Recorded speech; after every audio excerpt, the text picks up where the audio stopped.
नमस्कार दोस्तों, आपका स्वागत है। आज मैं आपको अमावस्या और पूर्णिमा दो बहनों की कहानी सुना रही हूँ। मित्रों, किसी समृद्ध राज्य में राजा धर्मपाल और रानी लीलावती राज करते थे। उनके दो पुत्र जिनके नाम वीरेंद्र और शौर्य थे तथा उनकी दो पुत्रियां थीं।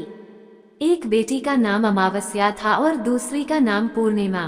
पूर्णिमा, जिसका मुख चंद्रमा जैसा दिव्य था, वह सुबह से संध्या तक मंदिर में भगवान शिव की आराधना करती, गरीबों को भोजन देती, तुलसी को जल चढ़ाती, अपने माता पिता की सेवा करती थी। पूर्णिमा बहुत ही धार्मिक प्रवृत्ति की थी। वो हमेशा पूजा पाठ किया करती, गरीबों की सेवा करती और घर का सारा और सभी प्रकार का काम भी करती थी। लेकिन वहीं दूसरी ओर अमावस्या, जिसे राजसी ठाठ पसंद थे, वह दिन भर श्रृंगार करती, नौकरों पर चिल्लाती, पूजा को व्यर्थ का कर्म कहती। अमावस्या को पूजा पाठ में कोई रुचि नहीं थी। वह ना तो पूजा करती थी और ना ही कोई काम करती थी। लेकिन दोनों बहनें एक दूसरे को बहुत प्यार करती थी, क्योंकि पूर्णिमा का स्वभाव बहुत ही अच्छा था। हालांकि राजा रानी का व्यवहार पूर्णिमा के प्रति अच्छा नहीं था।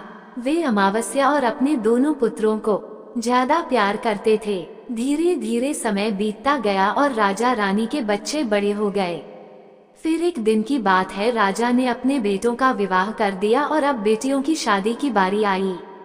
तब सभी ने राजा से कहा, अब इनका विवाह कर दीजिए। तब राजा ने कहा, हाँ, विवाह तो करना ही है। तब रानी ने राजा से कहा, महाराज, पूर्णिमा तो साधारण ब्राह्मण के योग्य है, इसे किसी गरीब के घर ब्याह दो।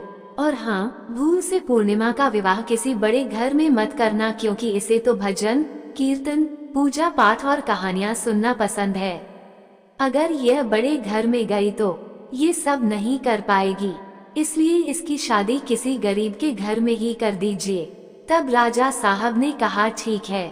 फिर से रानी ने कहा, महाराज, अमावस्या भी तो विवाह के योग्य है। अमावस्या तो एक राजकुमारी जैसी है, इसके लिए भी वर देखिए और दोनों बहनों का विवाह एक साथ कर दीजिए। तब राजा ने पास के गांव के राजा के बेटे के साथ अमावस्या का विवाह कर दिया और उसी गांव के एक गरीब किसान के बेटे के साथ पूर्णिमा का विवाह कर दिया।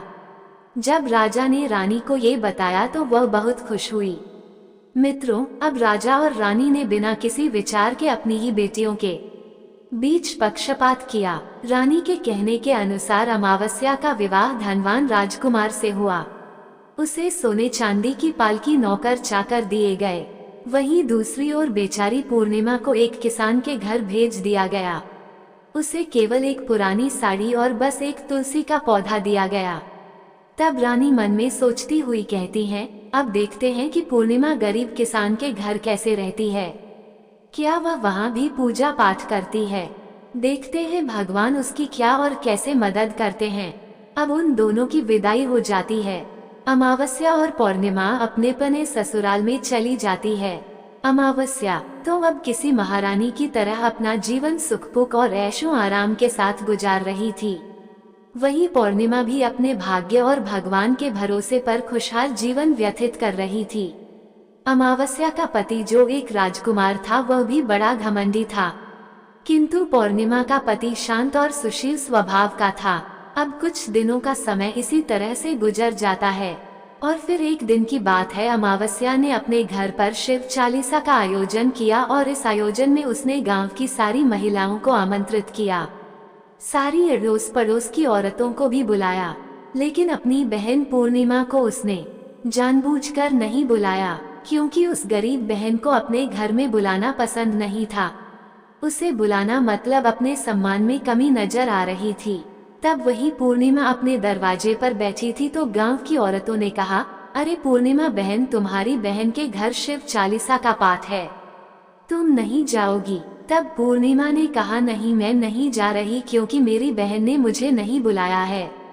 तब गांव की औरतों ने कहा, नहीं बुलाया तो क्या हुआ, पूजा पाठ है, तुम चलो हमारे साथ। वैसे भी वह तो तुम्हारी बहन है।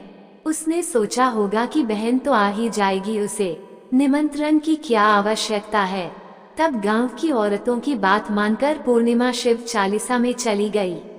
जब अमावस्या ने पूर्णिमा को देखा तो वह गुस्से से बोली, अरे जब मैंने तुम्हें नहीं बुलाया तो तुम मेरे घर क्यों आ गई? अब जब आ ही गई हो तो चुपचाप एक जगह बैठी रहना, इधर उधर मत घूमना। तूने तो आज मेरी इज्जत ही मिट्टी मिला दी है। जरा देखो अपने आप को, कैसे वस्त्र पहने हैं तुमने। जाओ उधर कोने में बैठो। और फिर उसने पूर्णिमा की गरीबी का बहुत मजाक भी उड़ाया। पूर्णिमा की आंखों से आंसू बहने लगे और वह भगवान शिव से प्रार्थना करने लगी, हे भगवान, मुझ पर आप कब कृपा करेंगे? आखिर मेरा कसूर ही क्या है? पूजा पाठ करना, गरीबों की सेवा करना, काम करना, क्या ये गलत है? हे भगवान, अब मुझ पर कृपा करो। थोड़ी ही समय के बाद इस तरह वह भगवान से विनती करती रही। शिव चालीसा पूरी हो गई और अमावस्या ने सबको प्रसाद दिया, लेकिन पूर्णिमा को प्रसाद नहीं दिया। अब निराश मन के साथ पूर्णिमा वहां से बिना प्रसाद के ही वापस अपने घर की ओर चली गई। मित्रों, रास्ते में वह सोचने लगी कि घर पर बच्चे प्रसाद मांगेंगे तो मैं क्या कहूंगी। फिर उसके मन में विचार आया, क्यों ना मैं अपने भाई भाभी से मिलने अपने मायके चली जाऊं। फिर वह चलते चलते अपने मायके की तरफ बढ़ने लगी। तभी उसे एक तुलसी का पेड़ दिखा। वहाँ एक चबूतरा बना था जिस पर एक बूढ़ी माँ बैठी थी। उन बूढ़ी माँ ने पूर्णिमा से पूछा, बेटी तुम कौन हो और कहाँ जा रही हो? क्या तुम मेरी एक मदद कर सकती हो? तब पूर्णिमा ने अपना परिचय दिया। फिर बूढ़ी माँ ने कहा, बेटी देखो, मेरा तुलसी का पौधा सूख रहा है, इसमें थोड़ा जल डाल दो और चबूतरे की सफाई कर दो तो थोड़ी ठंडक मिलेगी। अब पूर्णिमा ने तुलसी को जल डाला और बूढ़ी माँ को भी स्नान कराया। उसने उनके चरण दबाए। फिर पूर्णिमा ने पूछा, माँ जी और कोई काम है क्या? तब प्रसन्न होकर बूढ़ी माँ ने कहा, नहीं बेटी, और कुछ नहीं। तुमने मेरी बहुत अच्छी सेवा की है, भगवान तुम्हारा भला करें। उन्होंने पूर्णिमा को खूब आशीर्वाद दिया और कहा, बेटी जब तुम अपने मायके से लौटो तो मुझसे अवश्य मिलकर जाना। पूर्णिमा ने कहा, ठीक है माँ जी, और वह आगे बढ़ गई। फिर चलते चलते रास्ते में उसे एक शिव मंदिर मिला। वहाँ भी एक चबूतरा था जिस पर एक बूढ़े बाबा बैठे थे।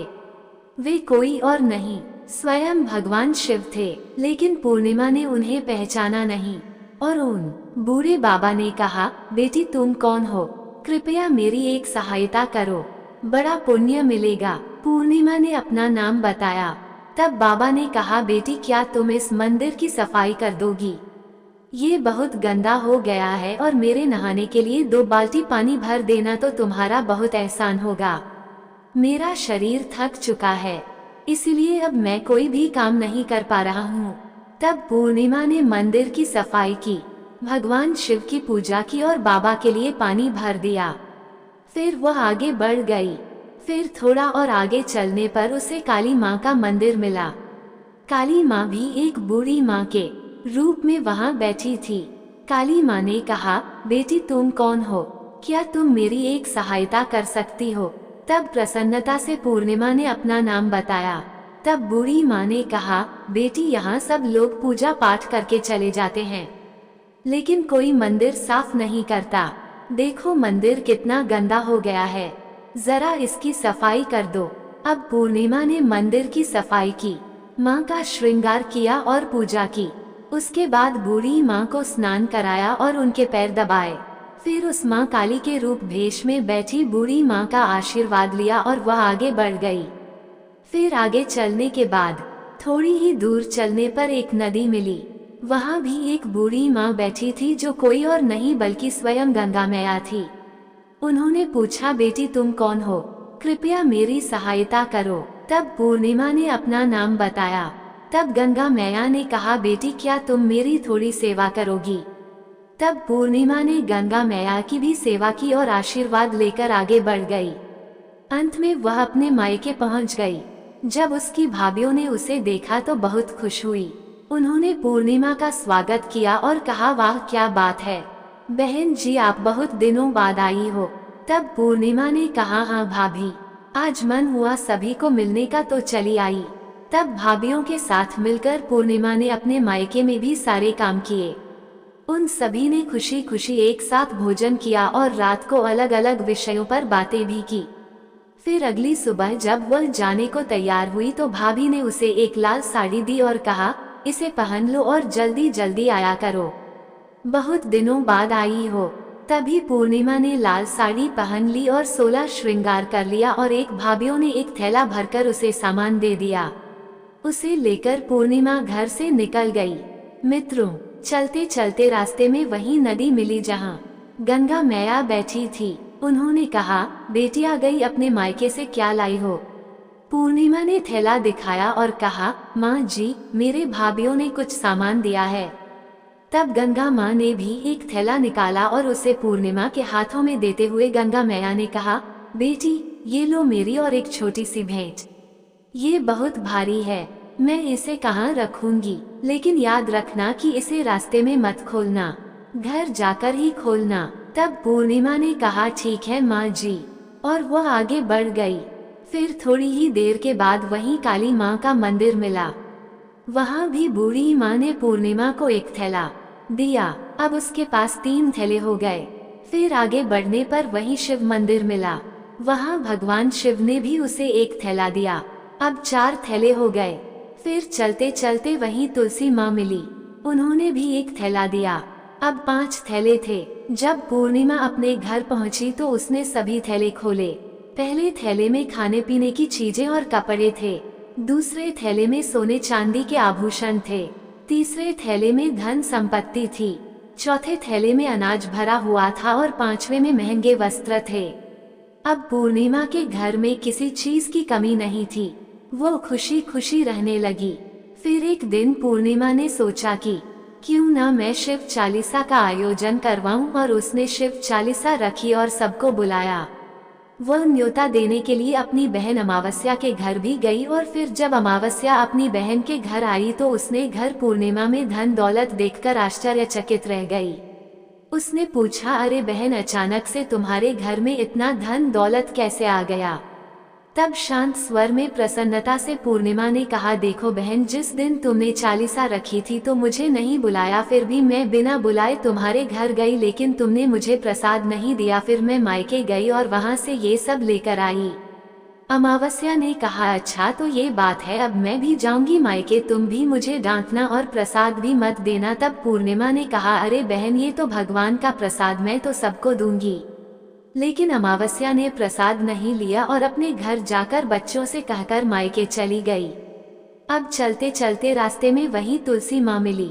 जब उन्होंने अमावस्या को कहा, बेटी यह चबूतरा साफ कर दो और तुलसी में पानी डाल दो, कृपया मेरी मदद करो। तब क्रोध में आकर अमावस्या ने कहा, ये बुढ़िया, मैंने इतनी महंगी साड़ी पहन रखी है, ये गंदी हो जाएगी, मैं कुछ नहीं करूँगी। फिर आगे चलकर भगवान शिव मिले तो उनसे भी उसने ऐसा ही कहा। काली माँ और गंगा मैया से भी उसने यही कहा। उसका अभद्र व्यवहार देखकर सभी देवी देवता रुष्ट हो गए। अब जब वह मायके पहुंची तो भाभीियों ने उसे देखकर कहा, अरे महारानी, ये कहाँ से आ गई?